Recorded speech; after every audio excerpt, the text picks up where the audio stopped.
A los levantamientos que iniciaron en Túnez y en Egipto, en el norte de África, y que se han extendido hasta Libia y otras ciudades y estados y naciones del mundo árabe e islámico, ya se le ha comenzado a llamar la revolución del mundo árabe. Una revolución que, algunos dicen, es el levantamiento natural y espontáneo de toda esa población islamita.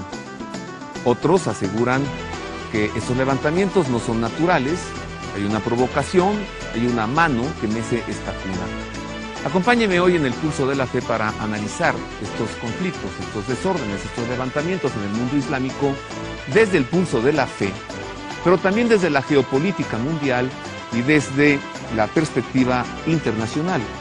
Tendré aquí también, a pedido de usted, a José Alberto Villasana y a Alfredo Jalife Rame para tratar este tema.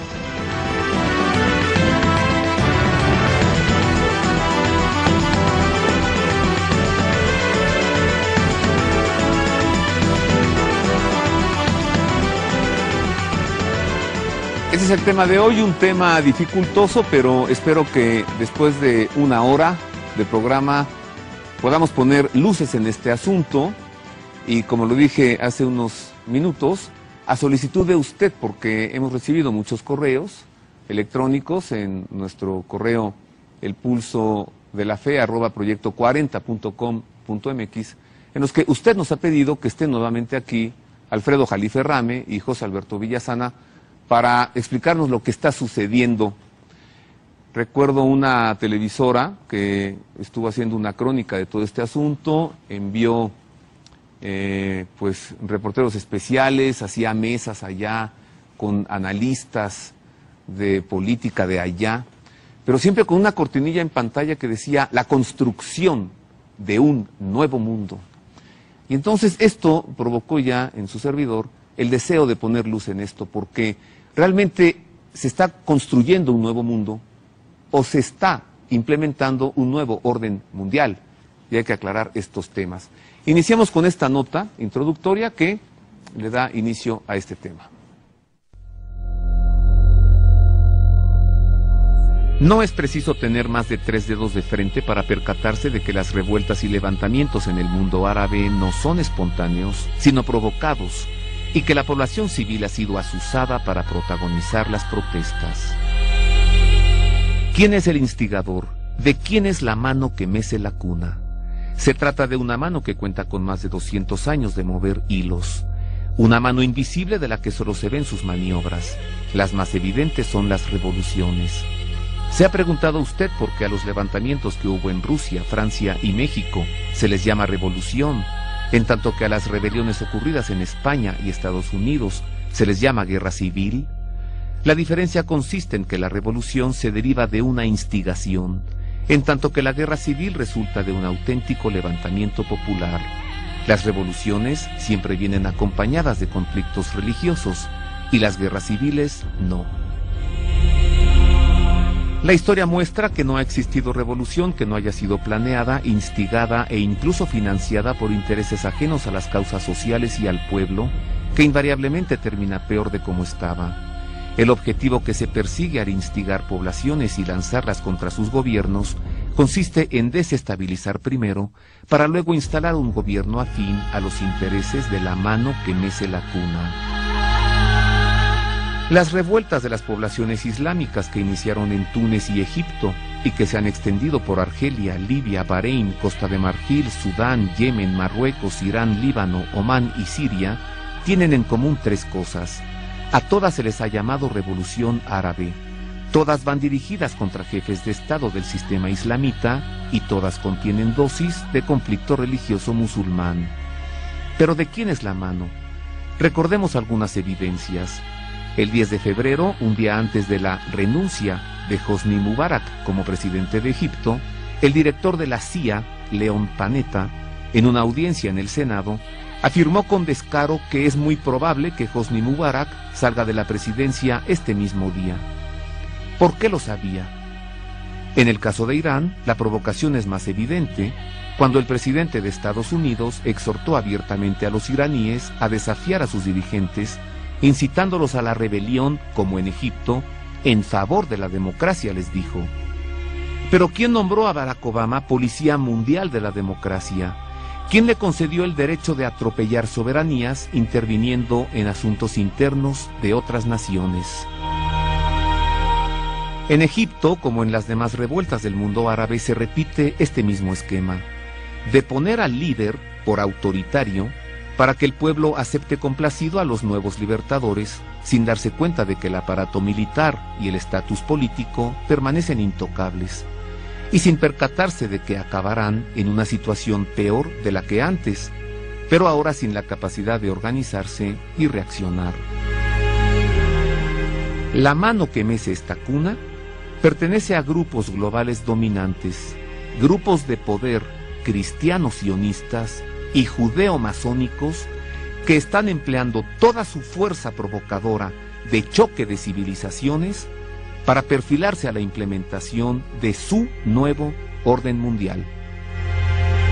Pues mire, esta nota para ver el tema. Recibo con afecto, en orden alfabético, a Alfredo Jalife Rame, un gran analista, conocedor de la geopolítica mundial, autor de 10 libros, más los que estás escribiendo. Freddy, bienvenido. Gracias, Roberto. Qué gusto un placer, tenerte un honor. aquí. Encantado. Gracias. Recibo con afecto también a José Alberto Villasana, teólogo, analista internacional, autor de 11 libros, y también una persona que tiene una visión de la situación mundial muy, muy cercana, porque pues ya dedicas pues ya todos los días de tu vida, ¿no? No hay día en el que no estés recibiendo información, analizando. Uno tiene que estar todo el tiempo viendo lo que va saliendo. Bueno, Gracias ¿qué por la está invitación. pasando? Gracias a ti.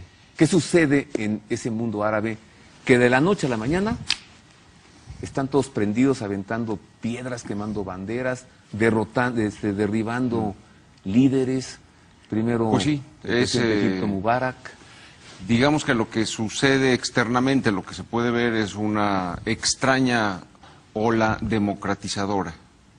Que ¿Lo dices con ironía o lo dices en serio? Lo digo con cierta ironía, porque ya es un poco sospechoso el hecho de que en Yemen, en Omar, en Marruecos, en Egipto, en Libia, es decir, por lo menos en 10 países de esa zona, de repente se empiezan los pueblos, las poblaciones a inconformar con sus dictadores así llamados, y se da de la misma manera en un lugar y en otro, ¿no?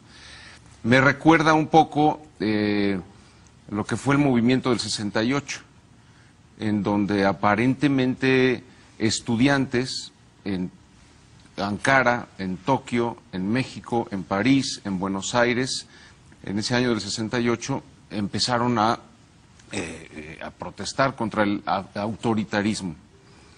Y dice, con bueno, los mismos ¿cómo logotipos, es posible? con las mismas frases. Con los mismos las mismas logotipos, banderas. las mismas frases, las mismas consignas. Entonces, tú dices, ¿cómo es posible que un levantamiento estudiantil de ese tipo esté tan coordinado en diversos países del mundo?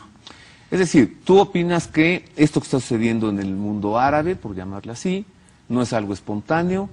Así es. Hay una mano que mece esta Así cuna. así es. Según yo, al igual que fue el movimiento estudiantil, que repito, no es para quererle quitar méritos a los estudiantes que reclaman que el autoritarismo de acabar, no, o sea, sino que por encima de esas legítimas aspiraciones había todo un proyecto, por ejemplo en el caso del 68 de la CIA, que se llamó el proyecto MK Ultra, dirigido a través de todo lo que fue el movimiento hippie, pues digamos anestesiar a la juventud a través de drogas, sexo, alcohol, la famosa tríade, para que hubiera menos resistencias al nuevo orden mundial cuando llegasen a ser adultos estas personas, ¿no?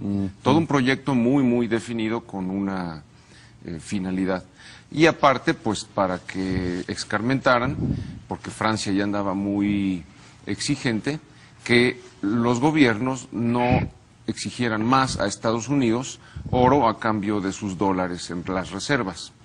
Le levantan ahí ese movimiento 68 y Francia deja ya de reclamar ese cambio. A ver, esto que usted acaba de escuchar que dijo José Alberto, alguien pensará, ay, Eso es la teoría del complot una vez más.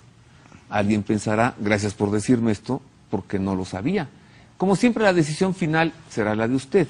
Lo que yo sí le aseguro es que hoy usted conocerá una visión que no se está presentando en ningún medio, en ningún periódico, y que está medio disfrazada, Freddy, salvo tu mejor opinión, por el petróleo, ¿no? Muchos piensan, es que aquí hay intereses petroleros. Bueno, fundamentalmente el área del Medio Oriente es el petróleo. Estamos hablando, el 70% de las reservas del mundo están en la zona del Golfo Pérsico. De ahí que haya que delimitar estrictamente qué está sucediendo. La política de Estados Unidos en el Medio Oriente tenía dos axiomas inamovibles. Uno era la seguridad de Israel, por encima de cualquier otra consideración. Y no hay que perder de vista qué es Israel. Si hoy lo ves en si ojalá pudieran poner un mapa, pues es una isla en medio del mundo árabe, que son 22 países. Es un Mediterráneo, está en medio de la tierra. Bueno, fíjate, bien claro, dicho. ¿sí? Pero Israel, el Estado de Israel, sí, surgió en 1948. Y además, ya la ONU dijo que vayan ahí. No, pero además ahora están trayendo no judíos de raza, que eso es lo más grave. A poblar el territorio. A poblar el territorio que ahí está en lugar de los palestinos que han expulsado. Entonces, ellos sí piden ley de retorno. ¿Retorno de qué? Pues si tú nunca estuviste ahí. Y el palestino que sí vivió ahí, no le permiten la ley del retorno. Bueno, esas son las leyes internacionales. ¿Quién le impone? ¿Quién gana las guerras? Estados Unidos así lo decide, el Consejo de Seguridad, y se han sacado. Pero aquí lo más interesante es que quienes llegan son rusos y ucranianos de origen házaro. Los házaros son mongoles centroasiáticos, no son judíos de raza. Son judíos de religión. Ahí viene el problema porque son conversos. Y ahí viene la confusión que ellos han creado. Porque ya no se sabe diferenciar qué es judío, si es de raza, luego si es de religión, y otros que te saben, no, yo soy judío laico. Bueno, ahí luego me lo explicas. Digo, es el problema, ¿no? Entonces, si tú, por ejemplo, diriges una crítica a uno de los tres, se te van los tres encima. Sí, es que en cuanto... Hay una confusión, ellos la han creado, mira, no es nuestra. En cuanto alguien dice, Freddy, la palabra judío, las interpretaciones se multiplican por 100, porque judío es el ministro de culto, un rabino.